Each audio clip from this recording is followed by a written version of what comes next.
आवत होई है जीजा हमरे आवत होई है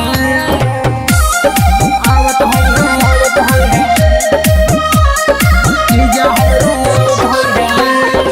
अभी आप सुन रहे हैं हंगामा रिकॉर्डिंग स्टूडियो की शानदार प्रस्तुति।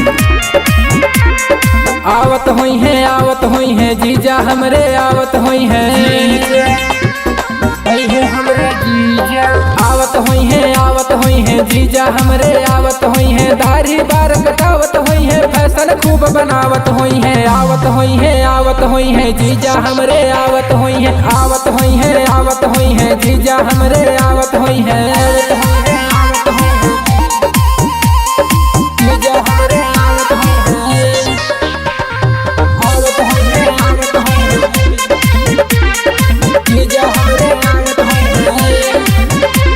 काफी दिन पे मुलाकात होई यही है जीजा बात होई ऐसे न शुरुआत होई कुछ तो पहले खास होई हो जाइब हम पानी पानी जब करी है हमसे मनमानी संभारब कैसे हम खुद का जब यही है हमरे जीजा आवत होई है जीजा हमरे आवत होई है आवत होई है जीजा हमरे आवत होई है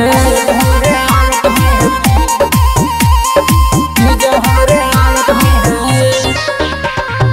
आवत होई है जीजा हमरे आवत होई है।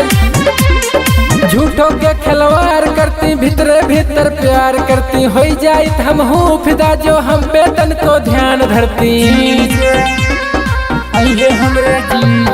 दीदी से छुपाई के मजा लेती दबाई के एक बार जीजा खाई के घरे जैती घाई के आवत होई है जीजा हमरे आवत होई है जीजा हमरे आवत होई है जीजा हमरे आवत होई है जीजा हमरे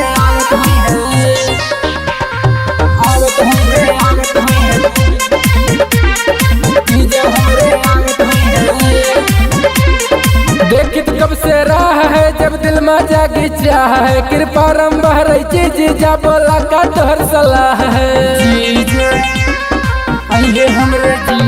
दिल धुआं सब हो जाई गुड्डू तो वैसे रह जाई देखी के हमर जवानी कबले करी है वही मनमानी आवत होई है जीजा हमरे आवत होई है जीजा हमरे आवत होई है।